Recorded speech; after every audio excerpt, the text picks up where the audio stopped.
Hello, it's your favorite Southern Belle. It's Winter Harris here, and welcome to one of our first. I don't know. I don't want to call it a celebrity, but it kind of is because she's dope woman. So one of my first celebrity special guest interviews here at Winter Womanland Media. I want to introduce you to. I want to call her a longtime sis. I don't want to say friend, but really a sister because I met her many years ago. Miss Tedora Brown Scott. Thank you. I'm excited that you are here. She flew all the way here from Chicago to be here today so we could talk about an amazing new endeavor that she has. And before we get into that, I really want my audience to get to know you. Okay. So I'm going to start with something very general. Have you always lived in Chicago all of your life? Oh yeah, for sure. Born and raised? Born and raised, yes. I'm a West Side girl, Chicago. Anybody that knows Chicago, we're West Side. Okay, I love that. And then how did you become, because this is what I want y'all to know about Tedora, because y'all know we are about talking about real stories, real people. Y'all know I don't like fakery and foolishness. So these people that we're going to start bringing on the Winter Womanland Media platform are truly vetted people I know personally, and I believe in their story and their mission. And Tedora is a boss. Always been a boss for as long as I've known her. We met back in 2015, so this has been 10 years ago? It's been 10 years, yeah. It's been that long. Okay, so it's been a decade Yes. that I have known her. She's always been a boss, not just any kind of boss. Like the bosses that y'all see pretending on IG, Come on. she is the real deal. So when we talk about 6-figure bosses, no, go up, go higher. 7-figure boss, yes, this is your girl right here.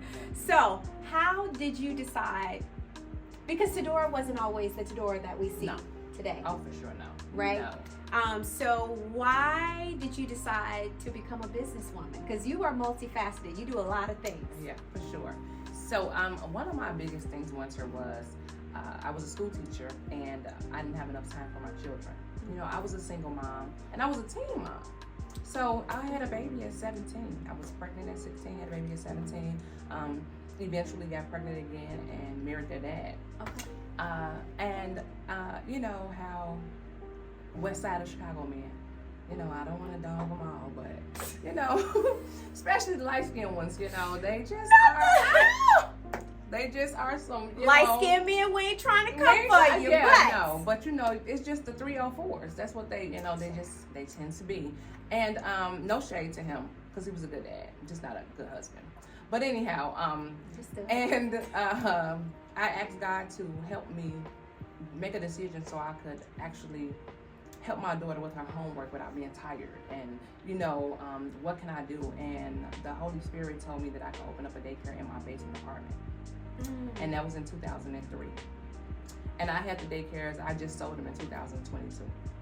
That's amazing. Long time.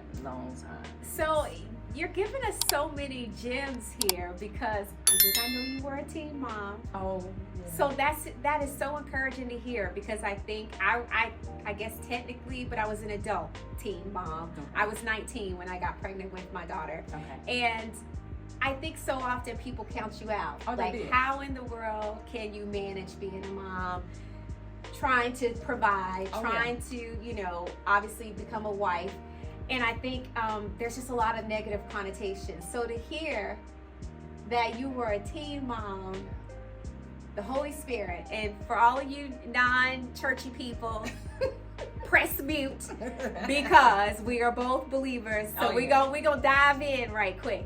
But the reality that you heard God say, this is the lane or direction you can go. Yeah. And that single-handedly seems like it changed the trajectory of your life.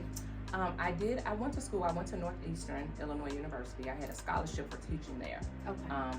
But you know, I was young, trying to run after my ex-husband at the time and trying to keep up with him. He's 5 years older than I am, so trying to keep up. I messed up the scholarship, and I had to go to junior college. So if anyone went to junior college, I did. I went to City College of Chicago. I graduated with an associate degree, and then I wound up going to Roosevelt and graduated with my master. With a bachelor's, and then pursued. But anyway, all I could think of is the when you think about being a single mother, and everybody in there, I mean, when I tell you everyone was like, oh, who graduated, who doing this, they just counted me all the way out.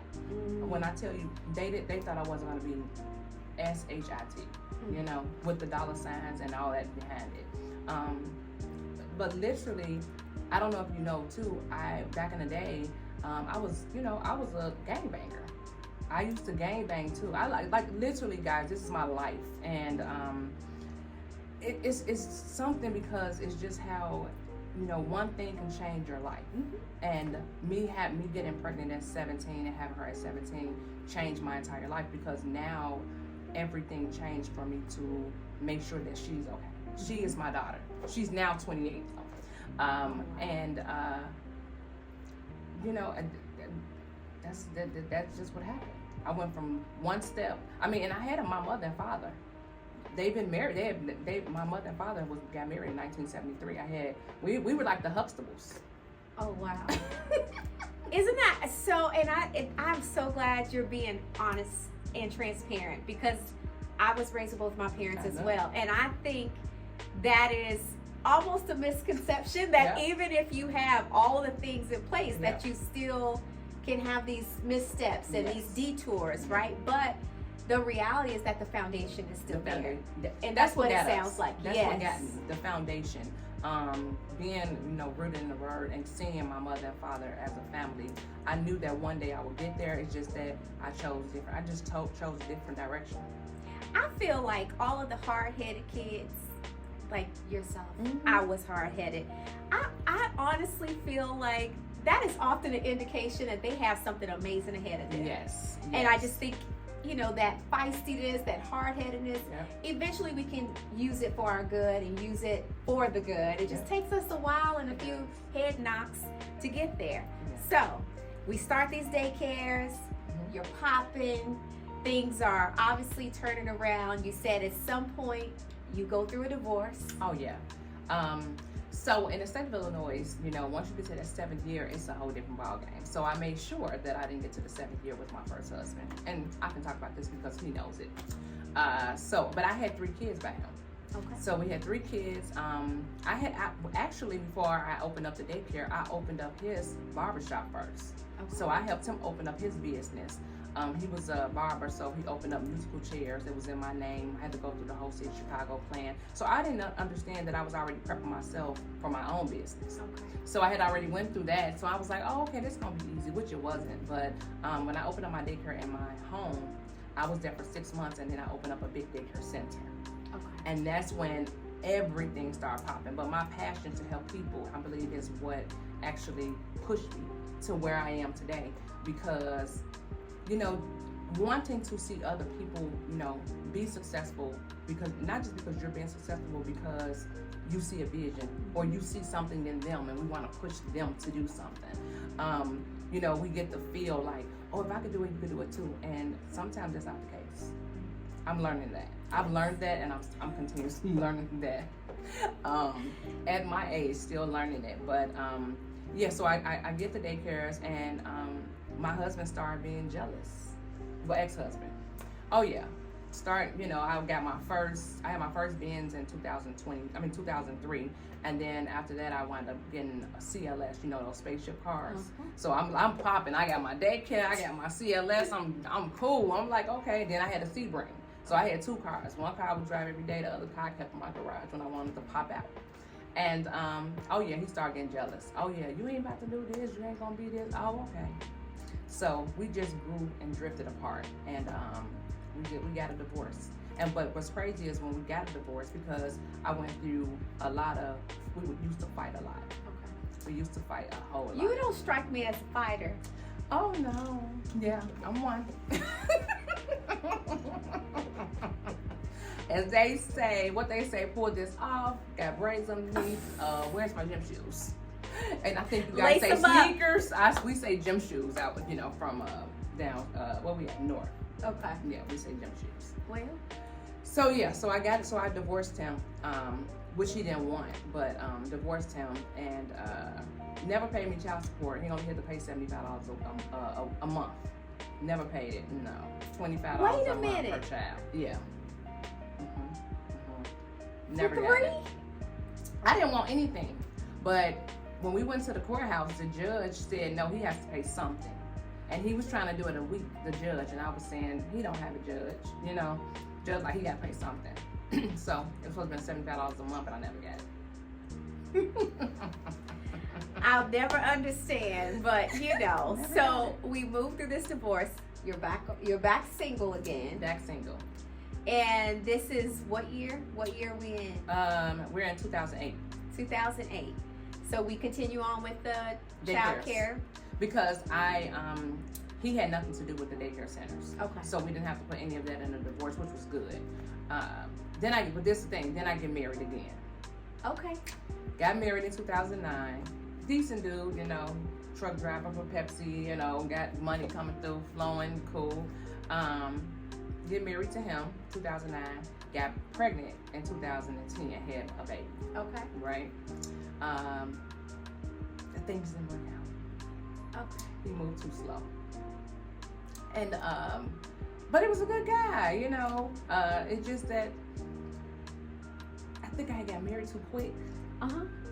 And listen, if you are a part of the Winter Womanland media family, you understand that I know all too well. So I can do nothing but listen and yes. And not. Yes.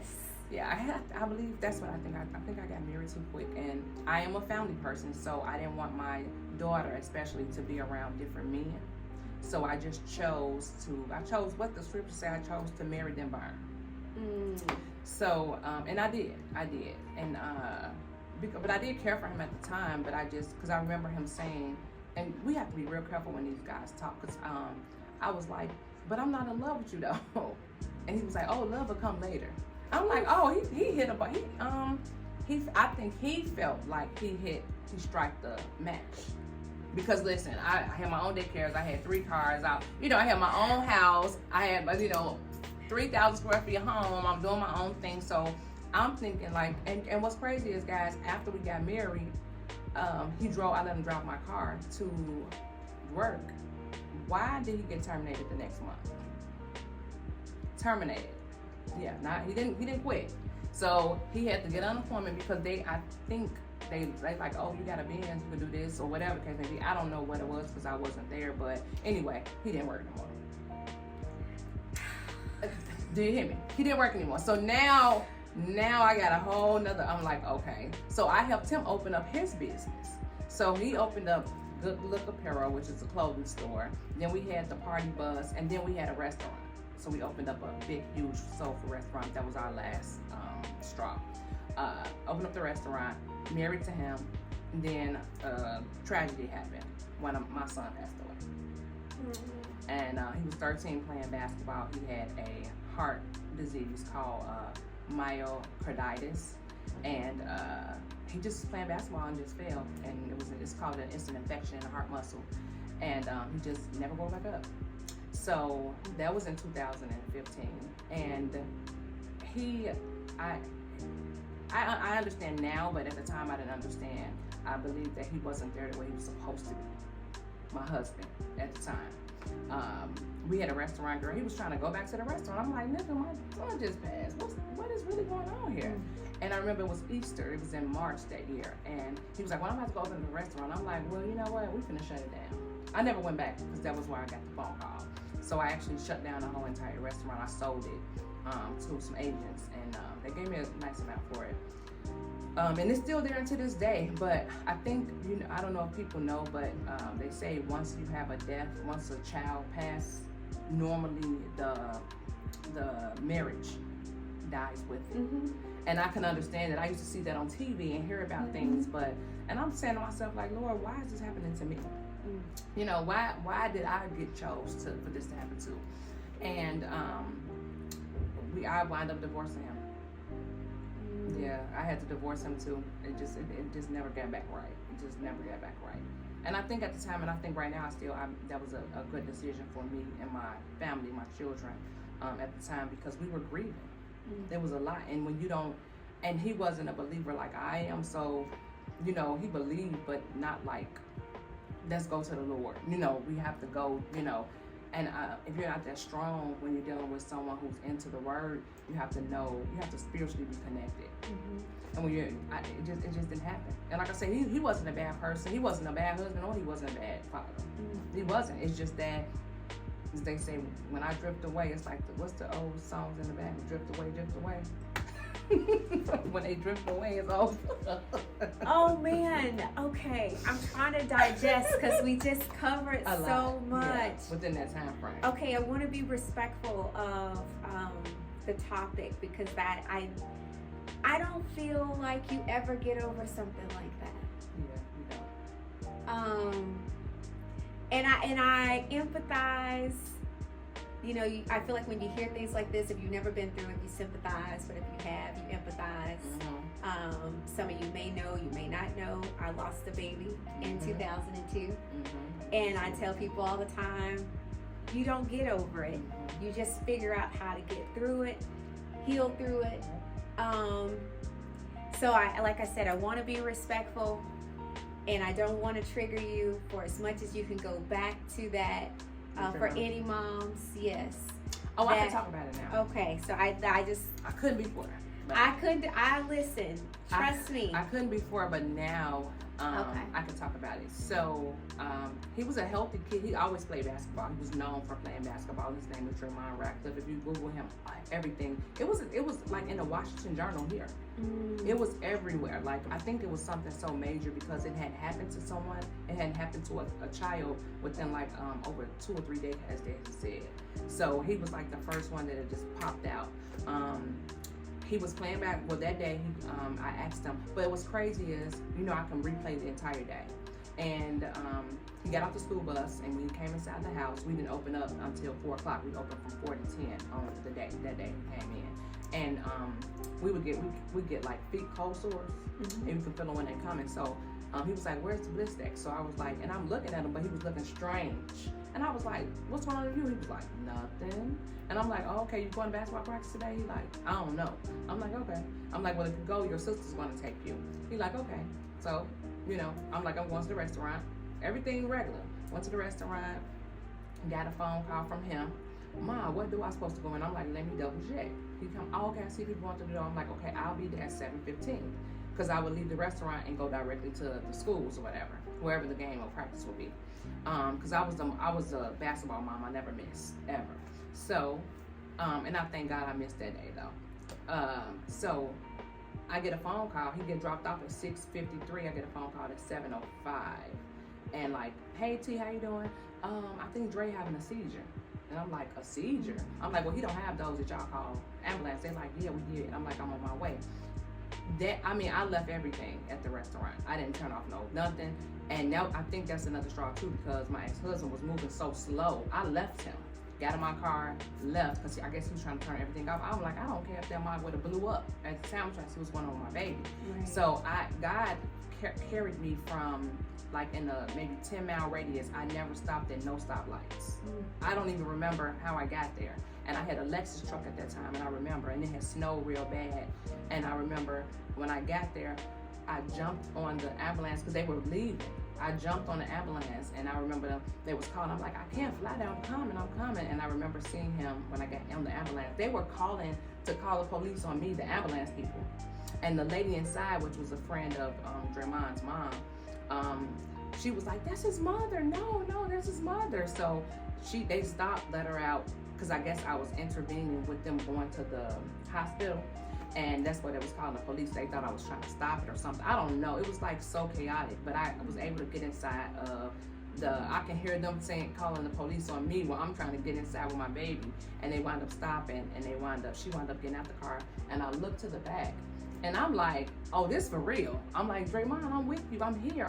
So I call my mother, and I get on my knees, and I start praying. I'm like, "Draymond, can you hear me?" So I call my mother. I'm like, "Mom, this is for real. Something's going on with Draymond." And I can just hear them saying, "Faint pulse, faint pulse, faint pulse." And I'm like, "Draymond, come on." So I asked them, could they take him to a different hospital, because the hospital where I seen they was headed to, they kill people, right? And that's what's in the back of my head. I'm like, "Oh my God, y'all about to take him to whatever hospital." I'm like, he not gonna make it. I knew it, but I shouldn't have spoke it, but I did. So I'm like, can y'all please take him, to the Edwards Hospital? And they was like, we can't, because they don't have a whatever unit. We gotta take him here. And I'm like, oh my God. So we get to the hospital, and they let me go inside, everything with him. And the doctor, they was working on him, and the doctor came out and said, grabbed me by my hands, was like, I believe in the power of God. Because I'm in there praying, all in the room, like, come on, Lord, don't do this to my baby, whatever. Because prior to that, I had just lost my brother in 2012 and my dad in 2011. So now we're talking about 3 generations gone. I'm like, not, and I was close to both of them. So now Draymond, I'm close to him. I'm close to my brother. I'm close to my dad. I'm like, Lord, what is going on? And when the doctor came out and grabbed my hands and said, I believe in the power of God, he said, we're gonna walk back in and I want you to touch his feet. This is the doctor telling me this. And so I touched the bottom of his feet and I was like, Draymond, come on, you gotta make it. And then they just said, there was nothing else they could do. It was just that simple. Like, and he was just laying like that. He was asleep. He was 6'1". He was 13. He wore a 13-inch shoe. He was a big, nice. I'm just like, oh my God, what is going on? And I just remember I seen my mother and my sister at the time. My sister and I wasn't talking. My younger sister. So when I seen her, I'm like, oh my God, it's gonna be my baby. Ain't gonna make it. And I'm just saying, I'm saying this in the back of my head, like, oh God, what is going on? Lord, help me. And he just never woke back up. He never woke back up. And I don't, to this day, I'm like, Lord, why him? And I just don't know. But I learned with this that the heart is a silent killer. That's what I always say. Just be careful with your heart, because you never, and I had an autopsy done on him because they were trying to say that it was an enlargement of the heart muscle. And then the pathologist called me after they did the autopsy and was like, no, it was the myocarditis, and there was nothing I could do about it. Because he could have been at home with his little brother, because he used to watch Lil Nate, my fourth baby. And they could have been playing, and they said that I guess when he went up for the layup, because he was playing basketball, and his adrenaline and his the infection in his heart muscle clicked, and he went into a cardiac arrest. Never knew anything about none of this stuff, and I'm like, he just had a physical in October. This was in February, so by him having a physical in October for him to play basketball, I'm thinking everything is okay. Yeah. Oh, but he did change the state of Illinois, because one of the United States reps, Illinois state reps, lived in our subdivision, and he changed the whole process of the physical. So now you have to have blood tests. So, and a lot of his friends couldn't play because they didn't have blood clots in their legs, or they found something. So a lot of his close friends that was playing basketball back then, once they changed the law, they couldn't play for a while. Yeah, it was. So his name wasn't in vain. What happened to him wasn't in vain. It's okay. Now I can talk about it and I can understand that sometimes, and I used to always, sometimes people are used for certain things, and I used to always tell God, oh, you can use me, Lord, however you want to. I don't say it no more.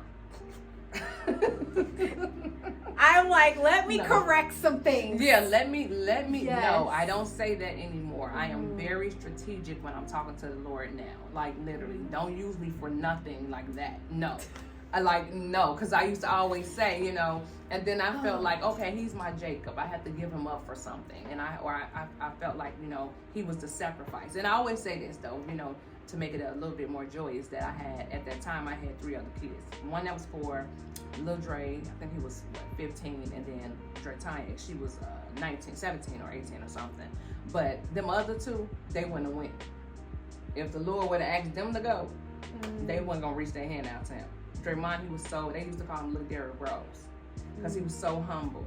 So I believe, even when I stepped in his room the day after he passed away, and he came to me in a dream and said, Mama, I'm okay. He said, Mama, I'm okay. He said, I got granddad, grandpa, my father up here. He was just naming people and was like, and I'm okay, Mom. Don't cry. And I think that gave me a little bit of release, because you never want your loved ones to go, especially not your child. But at the end of the day, and about him being so young, and it's so crazy because I've never really told this publicly, but he had life insurance, right? But he was a rider on my insurance, so he didn't have his separate policy. So they only give you like $15,000 or something like that. I think it was $15,000 on my rider's insurance. But I had just gave each one of them their own policy.